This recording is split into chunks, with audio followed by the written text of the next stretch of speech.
Assalamualaikum teman-teman. Hari ini kita bahas budgeting dan saving yuk.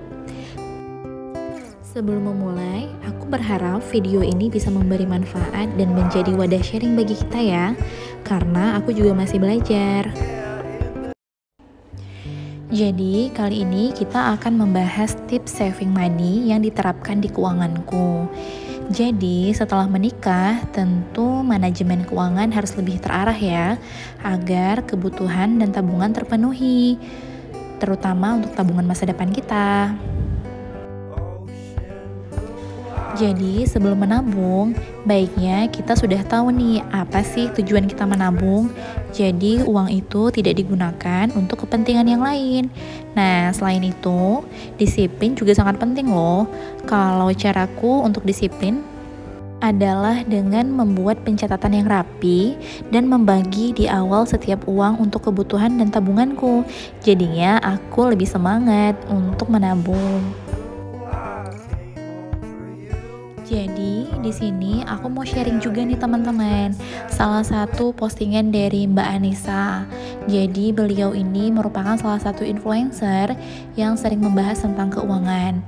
Dan menurutku bagus nih untuk kita terapkan. Jadi aku mau sharing di sini.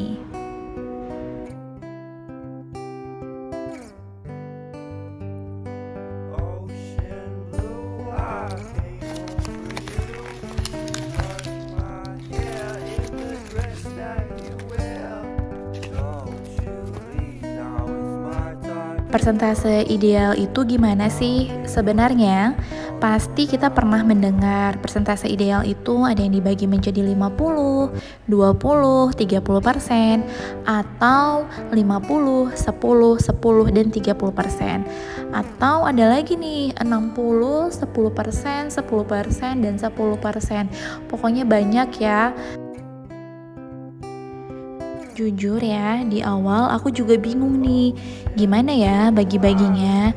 Jadi aku memang tidak menerapkan ketiga hal ini, karena memang menurut Mbak Anissa juga nih, yang juga merupakan seorang financial planner, idealnya itu memang tidak akan pernah bisa kita samakan untuk setiap orang. Jadi ini sebenarnya sih bergantung lagi dari tiga hal, yaitu yang pertama adalah penghasilan, yang kedua itu pengeluaran, dan yang ketiga adalah jumlah tanggungan. Untuk masing-masing orang, tentu penghasilannya berbeda, dan jumlah tanggungannya juga berbeda. Bisa saja penghasilan si A tinggi nih, tapi dia punya tanggungan yang cukup banyak seperti ibu dan adik yang masih sekolah. Tentu akan berbeda dengan orang yang penghasilannya lebih sedikit tetapi tidak memiliki tanggungan. Nah, jadi semua itu bergantung dari tiga hal ini. Tidak akan sama ceritanya karena ya tiga hal ini kan berbeda.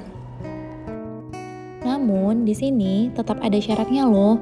Kalau misalnya kamu atau teman-teman mau memiliki persentase ideal untuk keuangannya. Yang pertama yaitu penghasilan harus lebih besar daripada pengeluaran. Jangan kebalikan ya.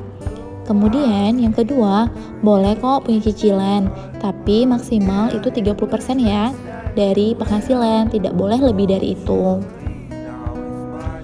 Jadi semua itu ya you do you guys, tergantung di kamunya. Penghasilanmu, kemudian pengeluaran dan juga tanggungan. Nah, ingat ya, semua itu harus dibeli sesuai dengan kebutuhan, bukan keinginan. Ya, sekarang kan banyaknya keinginan ya teman-teman. Jadi mungkin harus direm keinginannya. Jadi kita membeli sesuatu itu sesuai dengan kebutuhan. Aku juga masih belajar sih, semoga kita bisa ya. Dan postingan beliau ini membuat aku lebih semangat loh untuk membagi setiap kebutuhanku dalam pencatatan agar tetap dalam tracknya.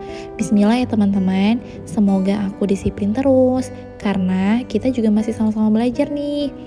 Nah selanjutnya, gimana sih cara aku menyimpan dan membagi uangnya? Next aku bagiin ya caranya. Nah, untuk bagaimana sih cara menyimpan uang versi aku ya? Jadi aku pertama memiliki tabungan rencana. Jadi tabungan rencana ini bisa teman-teman pilih untuk haji atau umroh, rumah masa depan, tapi aku pribadi memilih untuk pendidikan selanjutnya. Karena ini adalah cita-citaku dan cita-cita ini tuh butuh dana yang cukup besar, jadi aku mencoba untuk menabung sedikit demi sedikit untuk sekolahku. Doakan ya teman-teman, semoga mimpiku yang ini tercapai. Amin. Nah, yang kedua itu adalah tabungan pendidikan anak. Ini biasanya aku memilih untuk diautodebitkan di tabunganku. Jadi per bulannya itu langsung ditarik dan bisa diambil itu sekitar, ya tergantung mau diambilnya 10 tahun atau 17 tahun, itu bergantung lagi dari kamunya.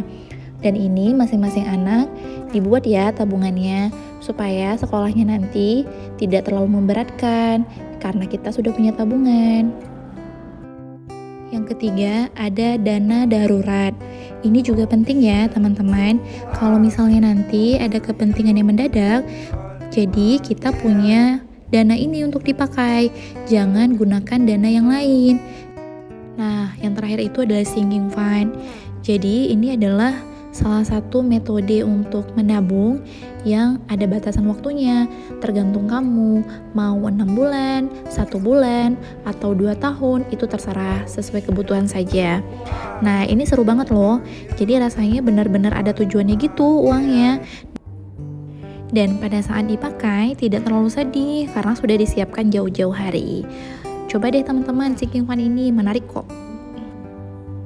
Sekian dulu ya video kali ini. Semoga dengan video ini teman-teman jadi lebih semangat untuk mencatat keuangannya.